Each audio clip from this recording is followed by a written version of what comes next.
My name is Ilse Fender, and I'm a member of the IPM staff based here in the Cleveland office. I'd like to welcome you to our virtual Friday forum with IPM, where we take time each week on Friday at 11 a.m. Eastern Time to meet with IPM Project Partners and members of our International Executive Board, staff leadership team, and other volunteers, donors, and friends for an hour-long discussion of how, together with your support, IPM is responding to the COVID pandemic and continues to serve as a catalyst for social justice and personal transformation.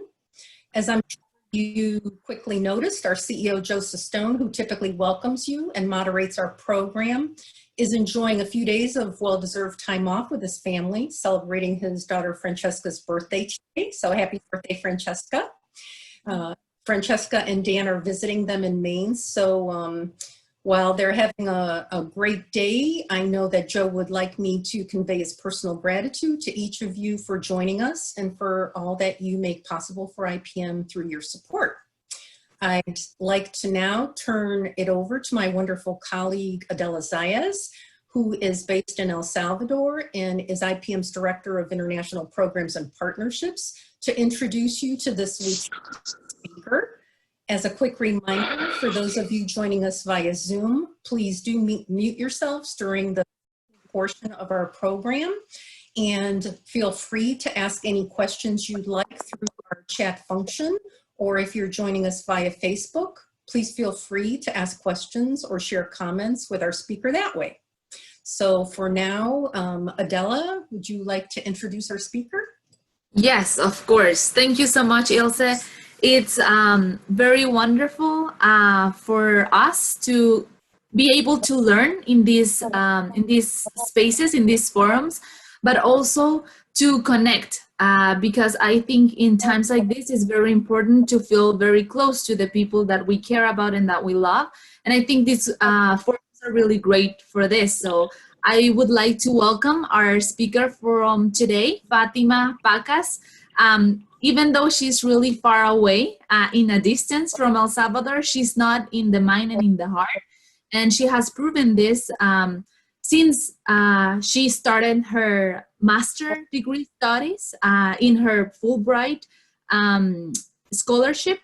And we feel very excited and very grateful that we still have a really close relationship with her, not only as a colleague, as a professional, but also as a friend. So I would like to introduce Fatima Pacas. She's the former Regional Director of IPM, who is still very close to our project partners and to the social work and the social justice issues that are always very important to attend, especially in times like this. So now I'm going to turn it over to Fatima Pacas so she can start with her presentation. Thank you so much, everyone, for participating, and thank you especially to Fatima also for being our speaker today. Oh, thank you. Thank you, Ilse and Ada. Thank you for the wonderful presentation. And thanks for having me here. It's a real honor to share time in this virtual space with you all. And well, I will use the following couple of minutes to talk about community development projects and inequality in Central America and the context of the COVID crisis, but with focus on El Salvador and Nicaragua. And I will also try to connect my personal challenges using them as examples. I will share with you a presentation. Please let me know if you can see it. It's kind of just a reference, so it's not that boring to be listening to someone, but better to be also seen. Can you Yes, see my screen? We can see perfectly. Yes, Thank you. All right. Perfect. So unquestionably, this is a time of great uncertainty and frustration, and above all, of marked inequality and vulnerability. I will say that there is an overload of information about the COVID situation, and yet we have doubts about the accuracy of that information. And the political response and the socioeconomic impact of the crisis over community development projects and the families that dedicate their lives to those projects in Central America.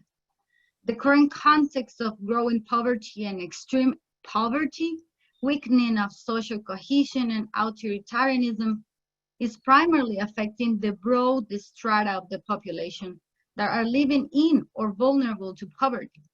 And among that population, we find our IPM project partners, we found our community partners, and we can find also our own staff. So people we know, like Marta, like the ones that you already know living in El Saite, her 5-year-old student, or Pedro in Zacatecoluca and his 3 kids, or someone in San Francisco Libre and their family. Although those names that can resonate with us are not like vague names, but we know that the crisis has affected them directly, not just at the macro political level, but in their community and family.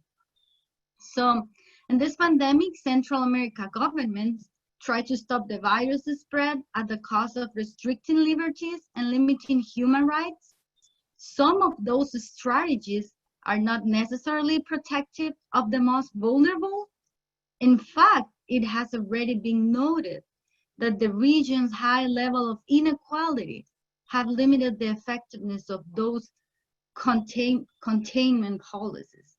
Actually, it's though some data like the World Bank, and some others. I don't usually cite the World Bank, but it's in this context is important because they are releasing information. They argued that the impact of the pandemic will itself be highly unequal in Latin America, both in terms of health and economic outcomes. And this will be true in the short term, during the current lockdowns, and in the medium and longer term. So thinking on this, I would like to talk about El Salvador and Nicaragua. Specifically, let's see the Salvadorian scenario now. And I have thought and dividing like the ideas of the presentation in 2 levels. One, the Salvadorian scenario at the national level, and 2, the Salvadorian scenario at the local level. How is it impacted at the community base? In this sense, I had also posted, or I have in my presentation some pictures that are current pictures of the current reality that have been broadcasted by the media in the past months, and we will talk a little bit more about them. And if you have questions about them, we can also talk about them later in the presentation. So Salvador had an early response to the crisis in March, soon after the first cases of COVID were confirmed in Central America. The Salvadorian government closed El Salvador borders, announced strict social distancing guidelines, and general lockdown. But less than 3 weeks after the quarantine began, desperation turned quickly to outrage. And after a few days of uncertainty, frustrated Salvadorians finally exploded the country's forced quarantine by going out of the streets. And in the middle of this lockdown, we have some elements that are like most of you know even more than me about Salvadorian history because you have studied about it. So you know about the history of militarization and deprivation of human rights. But in this quarantine and in this past months, it's really the A scenario. It's like we are collecting and recollecting and practicing the same history than in the past, and then even during the war. In this sense, for example, militarism, migration, human rights are all in the public palestra now. Like, for example, the president authorized the police and military to use lethal force to enforce quarantine measures and restore order in the country. Also, the government, like, and you can see a picture in this on the PowerPoint, you can see a picture of lines of hundreds of semi-naked gang members. And that was a response for an outbreak of violence in the country that the government the government decided to publish this image on the Twitter account of the president Nayib Bukele, and those pictures are that picture you can find them also online. It's this line of gangs member not contrasting with the idea of social distancing. They're too close, including so it's like, and also it's just really shocking how it is possible, like, to deprive them dignity of someone who is who it still have human rights, and even they're convicted or they're in jail now. Some other reality in El Salvador going on is that while El Salvador have banned passengers air and land travel in and out of the country, deportations from the U.S. have not stopped. U.S. flights carrying deportees to El Salvador have proceeded on and off.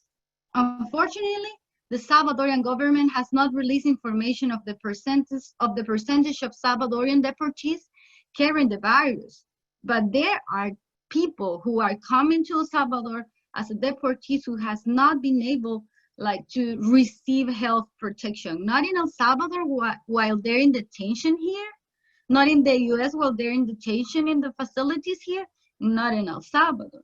The only reference we have is that 75% of migrants deported to Guatemala on a single flight in April tested positive for coronavirus, according to the Guatemalan health minister.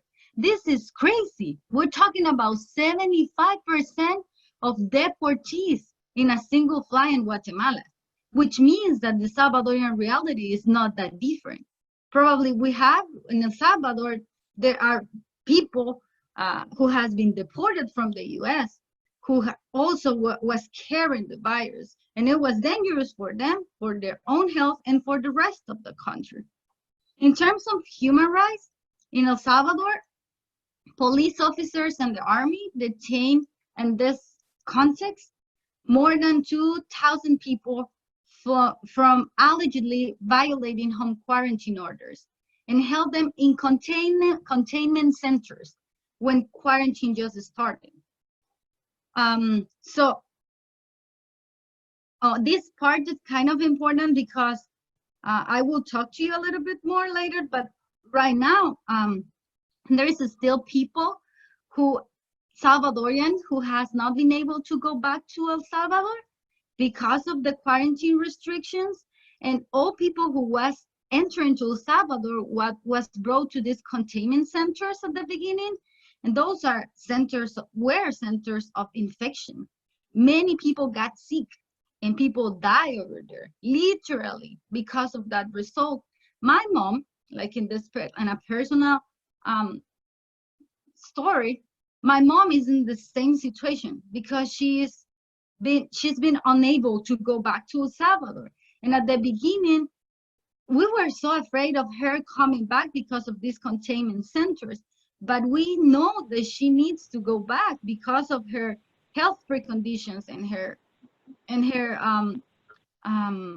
mental health. So yeah, this is part of also the reality of instability of the quarantine places. But luckily, these things have changed and is no longer happening in the same conditions. At least there are no more these confinement places. The government of El Salvador have engaged in a strong controversy with the respective political opposition to such a degree that the crisis is subject to their political strategies to overcome the opposition. In other words, like, trying to be more clearly, what is done to fight the pandemic always now have a content against political opposition. And the democracy in El Salvador is weak, and now it's weaker. So those are more like at the national level consequences. But now let's turn more to the local and something that we actually are more close to, which are our community partners or community projects. So living conditions, including access to water,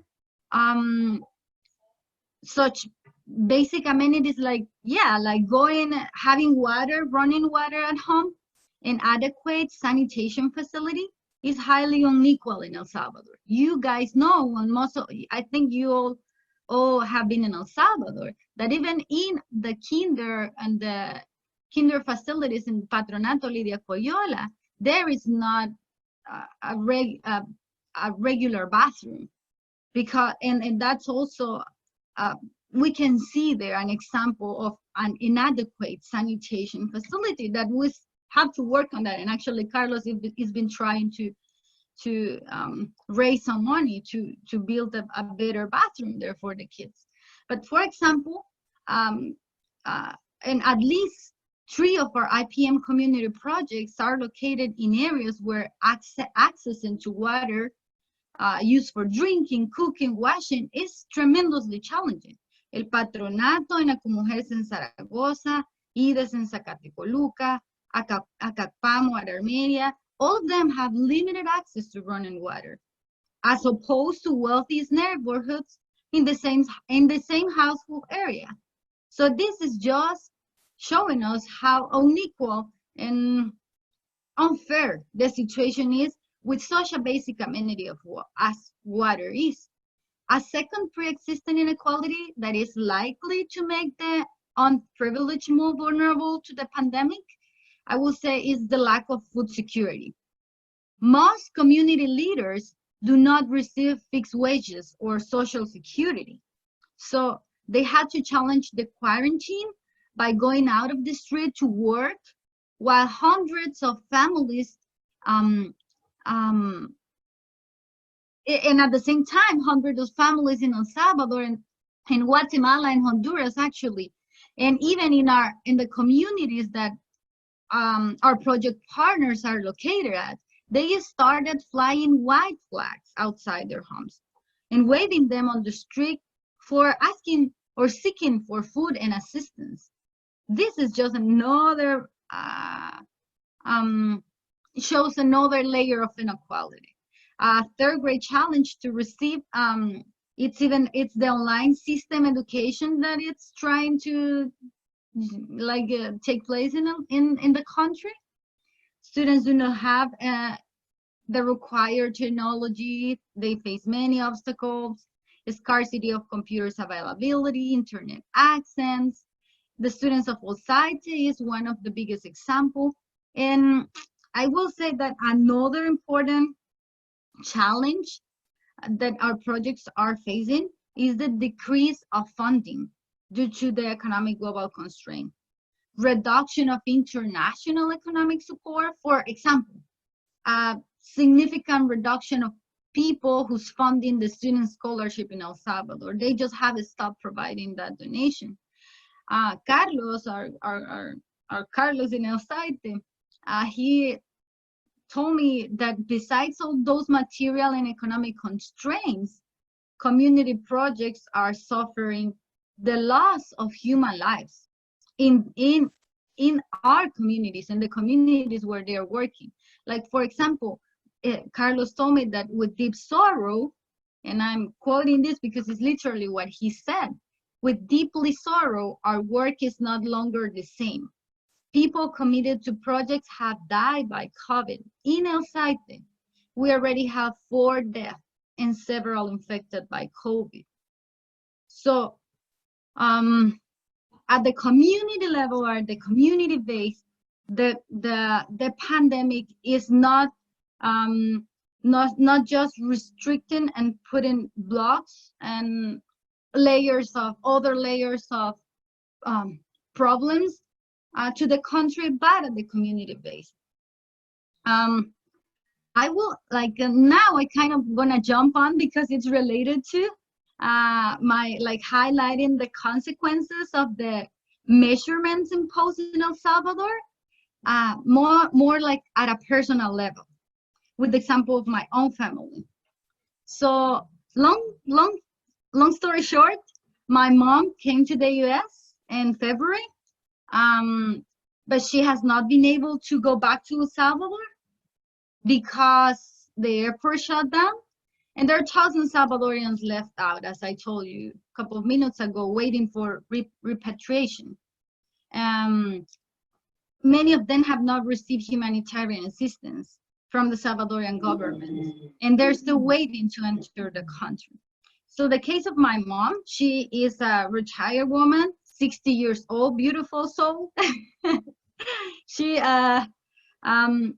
unfortunately, her health is not in the best, in the best conditions. She has rheumatic arthritis, I think it's called, and asthma.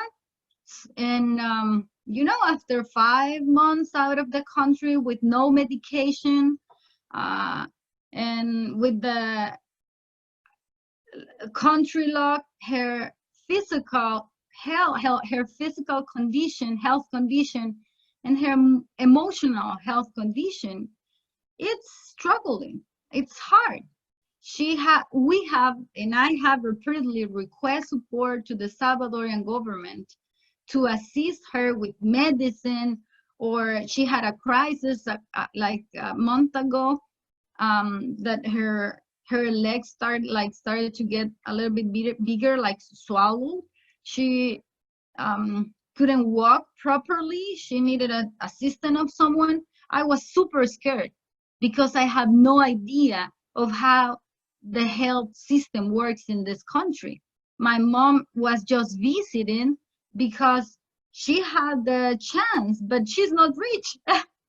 My mom is a regular Salvadorian. She lives in an average neighborhood, and she happened to be here when all this craziness happened. But the health system in the US is private, and it's even hard I think it's hard for an international student like myself to understand how to proceed if someone is here and have some health medical conditions like my mom. So I asked for urgent care assistance. I have asked for medicines to the consulate of El Salvador, because I know they are responsible for it, and they just do not reply. It's crazy. It's you can see here some of the emails I have like type and send to them. I will read one of them. It says like, hi, my name is Fatima Rodriguez. I'm the daughter of Dinora Pacas. She's a Salvadorian, 62 years old. She's stuck in Los Angeles. My mom is an elder woman with arthritis, asthma, and an emotional health really deteriorated. And that's why I'm desperately seeking for assistance. Please add her on the next humanitarian flights so she can come back to El Salvador. I have already sent multiple emails, but I have not received any reply yet. I beg you, please, give me information of how to proceed so she can be included in the next humanitarian flights. This is one out of maybe 20 or 30 emails I have sent. And still, I haven't received any answer from any of those emails. It's like people is just left behind to their own luck, and it's like if they don't have any support, and this is like affected me directly, because it's the ones that knows me, most of you that knows me knows that the most important thing I have in my life is my mom. So it's kind of a tough situation. I hope she can definitely go back, but I realize all the emotional burn that this has brought, not just for her but for her family, for me myself, who is struggling to try and to seek for assistance. And I think we will make it, but it's part of the consequences of the measurements imposed by the government at the personal level.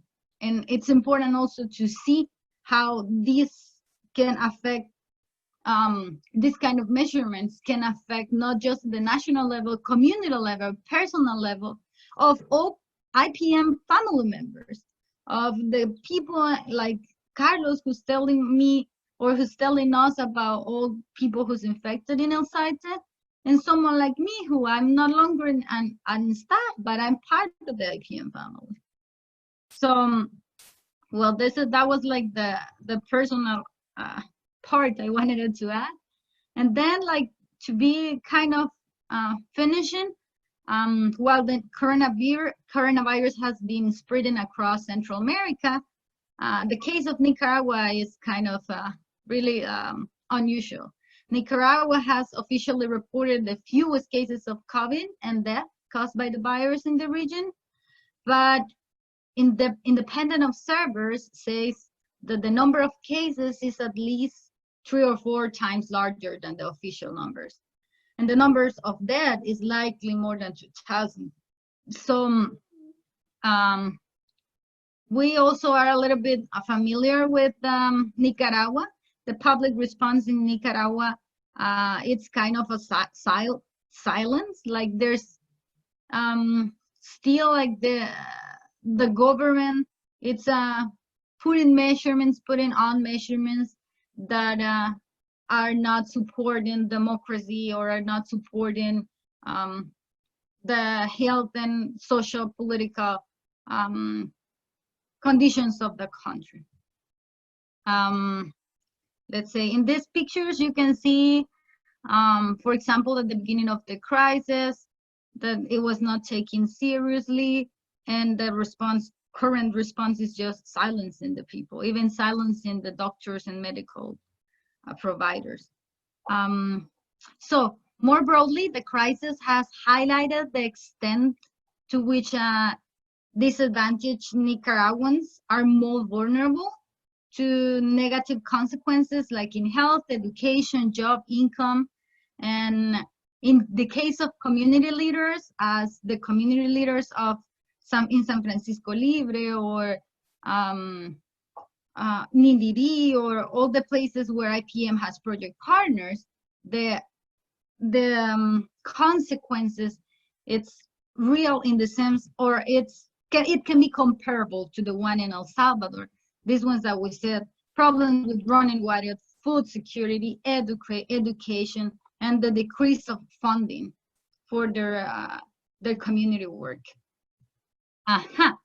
So, in view of the major persistent gaps that the pandemic has widened in the Central American context, and the official response to the crisis at the national and the community level, I wonder what is the future of community development projects after the pandemic?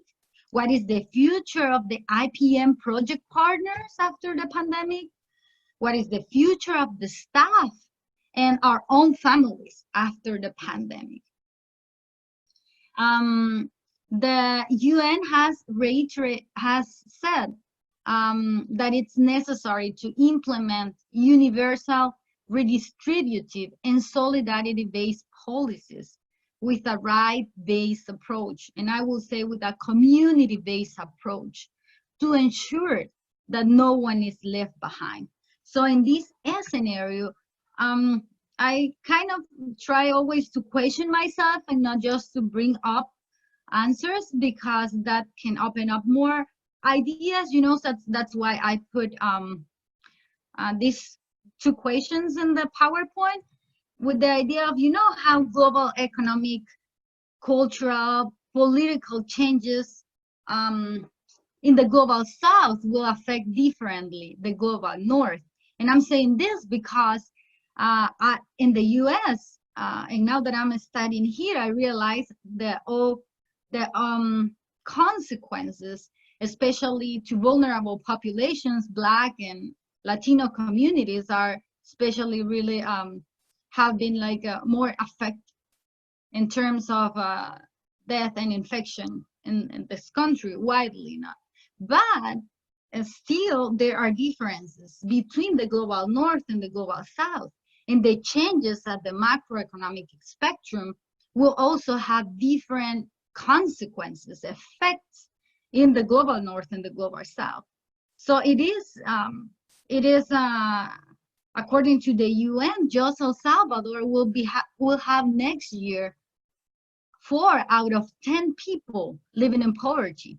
In Nicaragua, we'll have 5 out of 10 people living in poverty. So the rates of poverty and therefore inequality are rising. So in this scenario of global economic changes and political changes, the global south will be affected differently to the global north. But in this scenario, I also ask myself, like, I wonder how to create or strengthen bonds of solidarity, predominantly in this predominant virtual reality. And also thinking that IPM mission, has always tried to connect, the North with the South in a more humanitarian way, not looking at the differences, but at the similarities that we have as humans. So how can we strengthen our bonds of solidarities from the global North? Also realizing that the economic changes will affect differently the global North to the global South, and how to ensure that no one is left behind. Well, this is all. Thank you. I'm sorry if I kind of said it. I think I did the correct time, but Adela told me 30 minutes. So yeah, thank you for listening to me. No, Fatima, thank you so much for your wonderful presentation. I think it has been very impactful to hear about your personal struggles and family struggles as well, but also to push us to ask us these very hard but important questions, So I really appreciate everything that you have shared with us, but especially to make us think and to make us ask ourselves different questions in order to face whatever is coming in a better way and in a very humanitarian and solidarity way, as you mentioned. So thank you very much. Right now, I would like to invite you, if you have any questions or any comments for Fatima. This is where we can open up for this space to hear your thoughts, to hear your questions as well. And me and Ilse will be sharing with Fatima some of these questions that are on Facebook. And of course, you can share yourselves the questions that you might have for Fatima by unmuting yourselves in the Zoom platform. Ilse, Fatima, what a wonderful presentation today. I have been with IPM for a lot of years, and I've got a couple of things that occurred while she was speaking. One, and this is directed to Ilse, Jim Campfleur is in California. Is there any way that he might have some information, connections, thoughts on how to maybe help with the medicine? I know that he can't help her get back to El Salvador, but we might want to connect with him. The other thing is that this is something that Marty and I, my husband and I, have done in the past, both for family and friends. Last night we had dinner with a couple who adopted, quote unquote, adopted a family in Guatemala who had nothing. And what they did was support them with a certain amount of money each month to get them food, to get them into a better place for living. Is there a way that we as individuals in IPM donors, is there a way that we might develop a program where our donors can, quote, adopt a family in addition to what they're already sending to IPM? the amounts are small, but they can make the difference. And it occurred to me that this might be something that we can do. Thank you, Carol, for sharing that. I was thinking along those same lines with who we know in California that we might be able to reach out to. And I think, Fatima, is it correct that you and your mom are both right now at least staying with family? Yeah. That's a big plus right now. But definitely with regard to the medicine, I didn't even realize, Fatima, the situation with your mom and how difficult it's been. So I think definitely, and I don't know what Joe may have already communicated or explored, but he and I can certainly have a conversation Monday, and we would be happy to reach out to Jim or anyone else that we have a relationship with, just to explore any kind of potential for the medicines, because that is so heartbreaking to know. And I think one thing that I kept hearing during your presentation is how personal these situations are. I mean, every day in the news we hear about the global numbers, you know, the local numbers, and those are all just numbers, and they're devastating when we think about them. But what IPM does on a day-to-day basis through our partnerships is that human relationship. You know, and your slide that said, you know, what can we do to ensure that no one is left behind? That is at the heart of IPM's mission. And we have seen that over and over again, whether it's with this pandemic, whether it's the response of the tropical storms or the typhoons or cyclones or everything in India and across the board, our project partners and our regional staff do everything in their capacity to make sure that no one is left behind to the best of our ability. And so thank you, Fatima, just, you know, again, for sharing your personal story and the situation. I know I did not even, like I said, understand the full scope of everything that your mom, you know, and the concern that you are having during these past months. I mean, since February, that's such a long time. And for sure, your mom has a beautiful soul because she's passed that on to her daughter. But we're grateful, you know, that you did share. And Carol, grateful for your question. As to the question about adopting families, I don't know how that might work. I do know that through our emergency support, you know, we work very actively with our regional staff, whether it's Adela, Mahesh, and our Sub-Saharan Africa partners, to identify those families most in need. And we try as personally as possible, you know, to direct funds, which are, again, the most basic of essential support.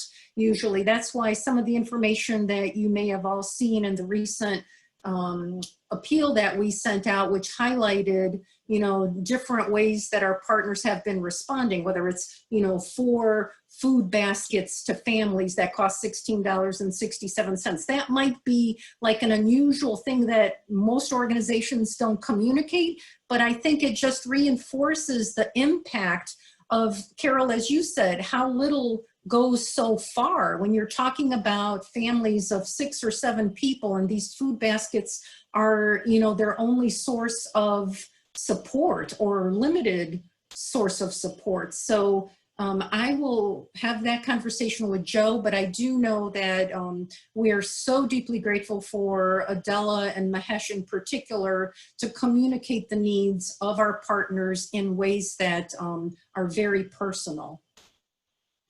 Thank you. Anyone else have any questions? Well, thank you very much for your presentation, Fatima. I feel identified with your situation and with what your mother is living from being stuck in a different country, because I lived that situation with Vicky. And in relation to the cases of people who are in the United States, if it's helpful, I have heard that it's very useful to speak directly with the foreign ministry from here, El Salvador, and make the claim directly on Twitter and social networks with the foreign ministry. Probably in that way, they can feel like I mean, you can push in that way. Thanks. Thanks.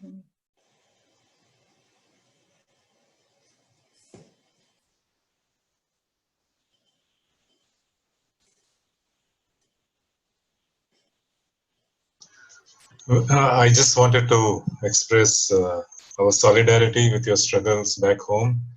This is from all our partners in India and Nepal, and they have sent their love to you and your family. And we all pray for a better future. Thank you.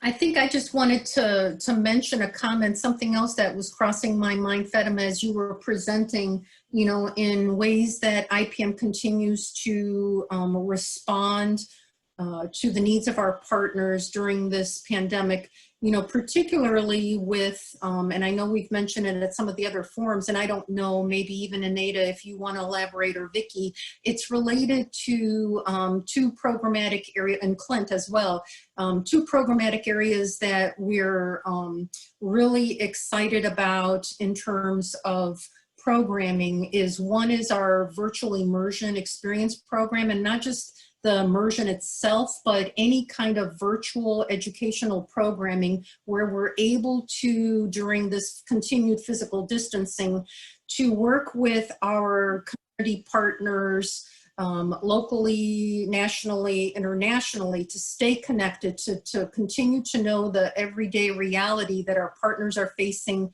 and to express that solidarity as a two-way street, which is, again, a core of our mission and values. And the other aspect is the research that we're doing, which was looked to be more broadly done in the future as an aspect of our board's work. But right now, because of the COVID pandemic, we have been initiating and facilitating a research dialogue with our project partners to find out how they are dealing with the impact, and how can we support them. So that dialogue continues, again, to be so important in terms of IPM being able to respond to the best of our capacity. And I don't know, Vicky, if you or Anita, if you wanted to comment anything more in terms of just a little either personal reflection or update, or Clint again, because Clint, you as our International Executive Board member working with the Education and Community Engagement Working Group has been really very intimately involved with developing this program. So if there's anything that you think, you know, you'd like to share from that perspective, please do so. Sure. Thank you, Ilsa. Well, first of all, I just want to say, Fatima, thank you so much, not just for the wonderful presentation you just given us, but mainly for sharing a piece of your struggle, of your heart, because you just shared it, and I know it's not even the smallest part of what you have been struggling with, and I know it must have been a little bit difficult. So thank you so much for letting us in and for letting us know you in this way. Well, now on regards to what Ilse was referring to, this is a question that we have been asking ourselves constantly. How can we stay connected? How can we how can we keep the heart of the immersions, you know, which are the connections? To me, that's the most important part of each immersion experience, how people feel connected to each other. How do we still send the message that we are all in this together? And just in this beautiful line that Fatima said, how can we make sure no one is left behind?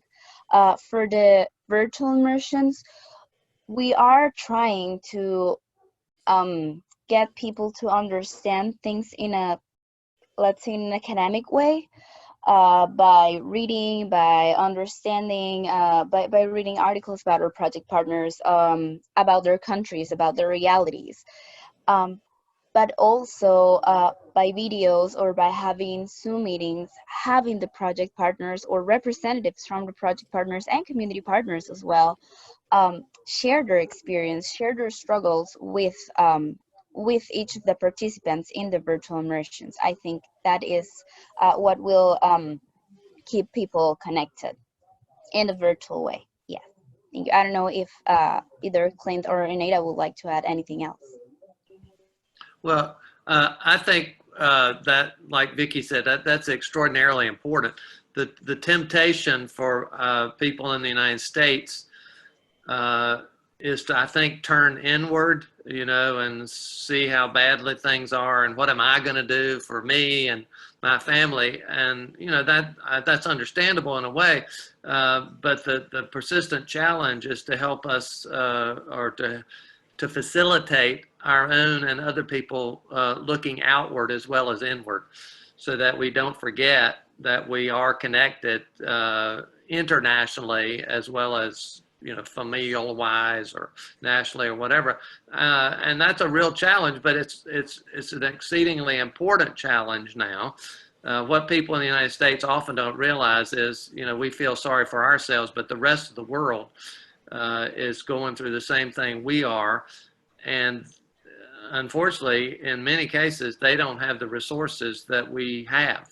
Not everybody in the United States is equal, to be sure, and needs help here, but the help and assistance and partnership that is needed internationally is paramount.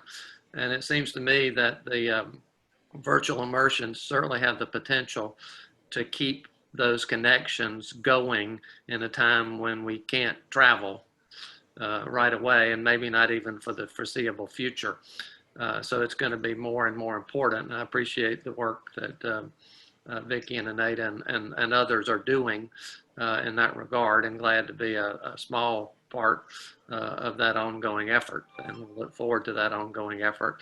So thank you. And thank you, Fatima. It's good to see you Zoom-wise. I'm sorry to hear about your mother's dilemma. And hopefully, like Ilse said, we can put some folks in California to work, maybe to do a little bit in terms of support and maybe acquisition of needed medical assistance and that kind of thing. Anyway, thanks, Fatima.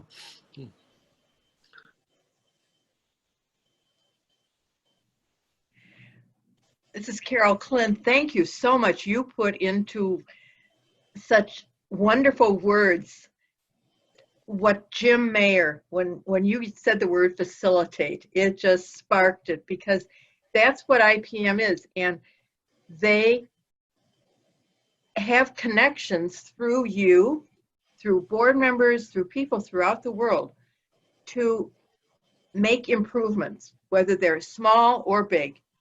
And I think the connections that we have are vital. And if we can continue those and expand those to people we know, trying to get them to look at the website, to see what is going on, to encourage them to see, as you say, beyond our neighborhoods, beyond our country, because let's face it, the poorest of the poor here have better than 90% of the rest of the world. So thank you very much for those thoughts. But to me, I think one of the most precious parts of my career and life is that I can tell people not just what I know is going on in the world, but I can tell people I have friends in El Salvador. I have friends in Nicaragua.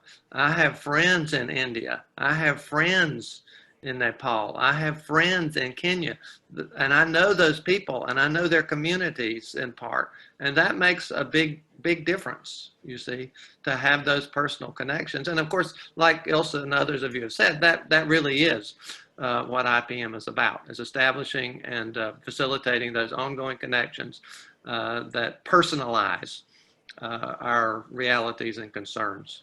Yeah. Mm-hmm.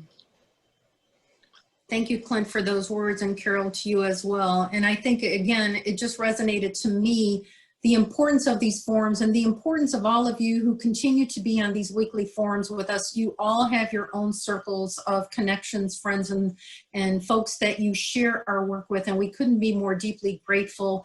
You know, just looking at who's on the call today, you know, I'm just looking at Kim McFarland, who's able to join us, and Kim has been, you know, wonderfully engaged and a supporter of IPM for so many years through her work with Case Western Reserve's Mandel School of Applied Social Sciences, and the students that we have that serve as field placement interns, which we just confirmed the other day, another placement for this fall. And, you know, students are being educated to make these kind of personal connections and help us continue to expand our reach. And so we're so deeply grateful for all the partnerships that each of you bring, you know, in so many different ways. And again, we're just so grateful to have these kind of dialogues and to continue to expand the awareness of these important issues in personal ways that people can relate to, because that's what it's all about, is that connection.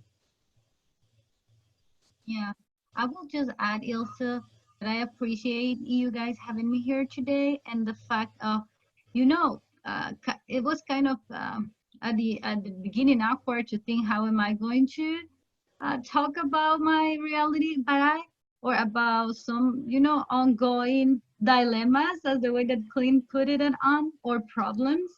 But I think that's the beauty of IPM also, like the fact of come over and have friends that we can share with our own struggles at the personal level, at the communitarian level. And I truly appreciate it, because I believe, like, I'm trying to share with you the ideas I have about inequality in the region that I have grown, but also I have the chance to talk with friends, to talk with the network of support that while I'm in this country, because I'm planning to go back to El Salvador, but right now I'm here living in your culture, guys, like in the middle of the difficulties that this country has. So for personally, for me, having this relationship with IPM members, it's a strong support network that I'm blessed for and I'm grateful for.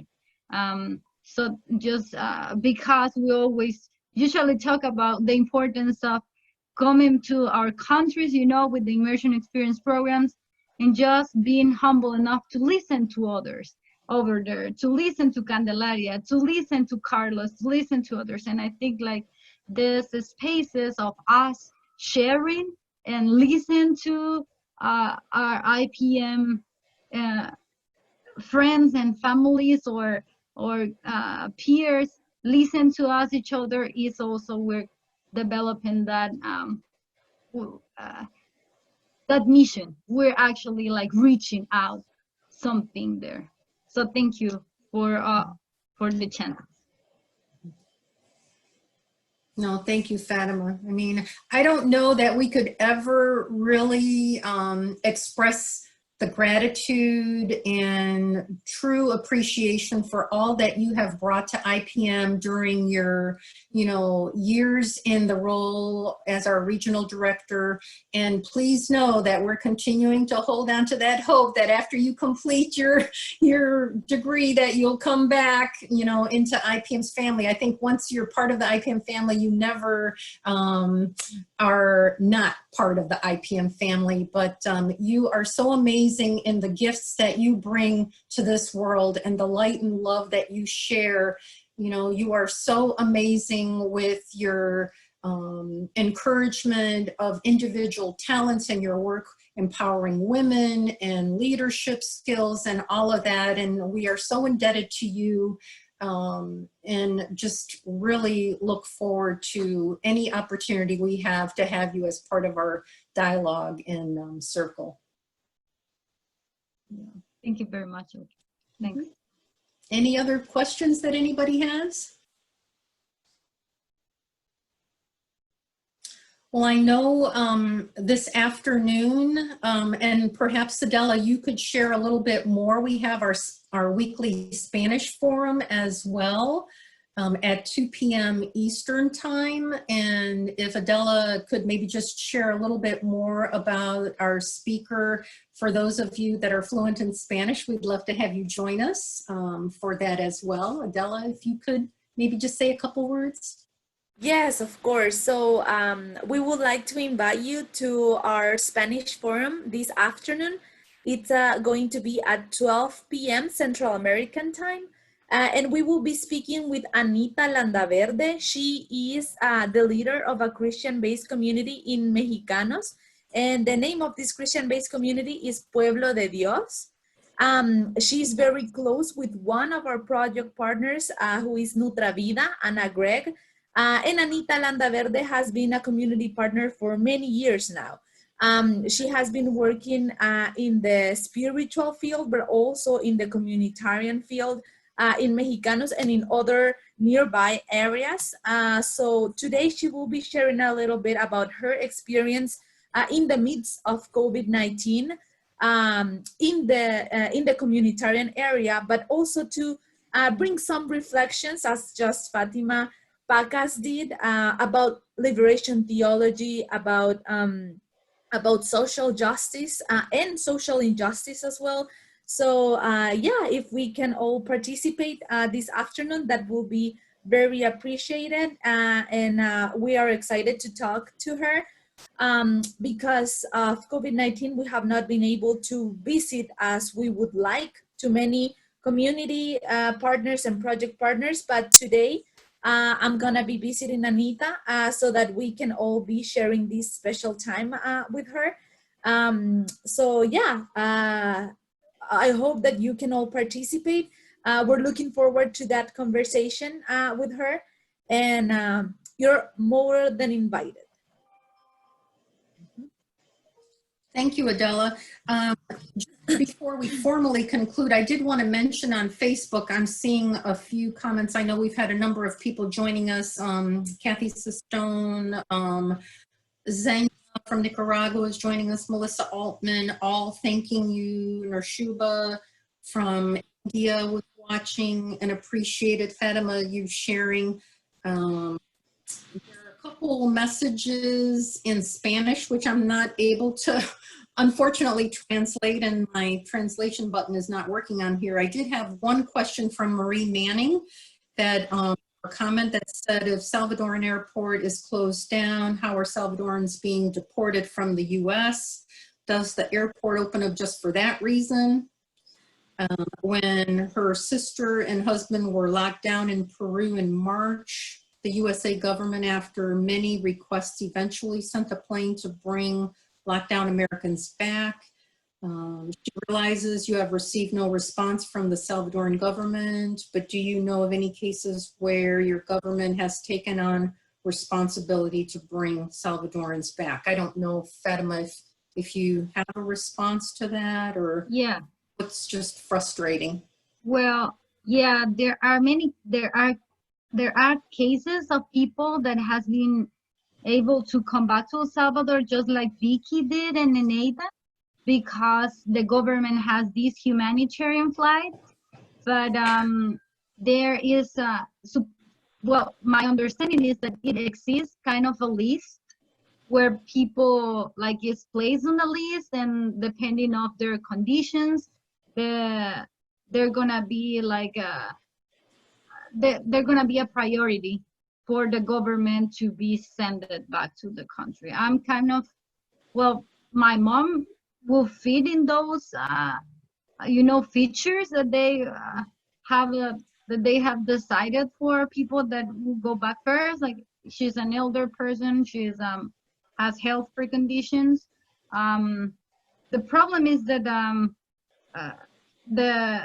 the formal communication, it doesn't like, I don't receive response from it. So I have also kind of found, because moving on, I have to move on.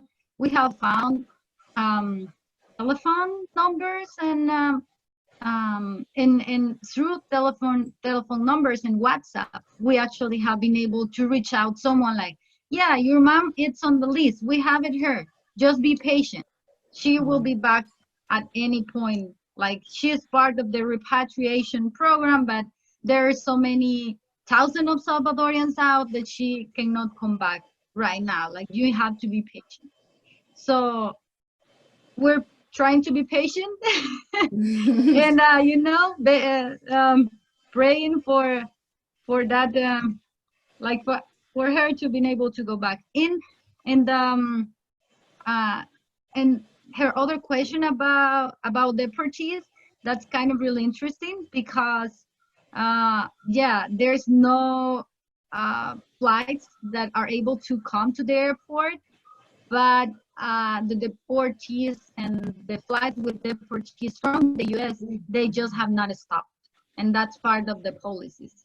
And that just shows how weak El Salvador is and how it does not exist a truly equal relationship between the US government and El Salvador government, since the Salvadorian government has not had the strength to tell the US government, please stop the deportees flights, not because it's a part of the policy. So yeah, they still have gone the whole 5 months already, but it's not the case for regular flights.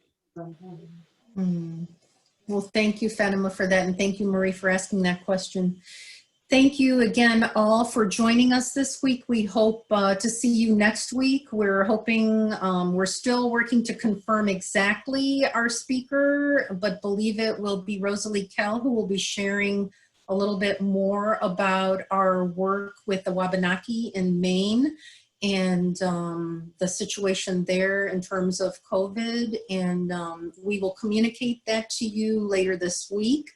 And Adele, I don't know, who is our speaker for the Spanish forum next week, or are we still confirming that as well?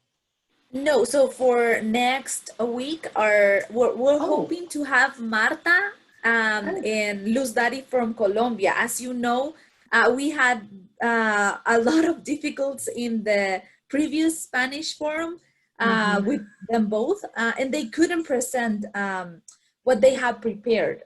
So we're gonna try again this Friday. We have been in contact with Marta, and she mentioned that she is more comfortable, that this communication is gonna be possible. So we're hoping and crossing our fingers that no problems, no technology problems present. You are more than invited to this next Friday Spanish forum with Marta and Luz Dari from Colombia. Great. Well, thank you all again on behalf of Joe, who couldn't join us today. He will be back with his smile to welcome you next week. And thank you again for all that you make possible for IPM. I hope you all have a wonderful rest of the day and stay safe and well, and we'll hopefully see you next week. Elsa, Thank you, everyone. Thank you, Fatima. Big hugs. Adios. Bye. Adios. Bye. Bye. Bye.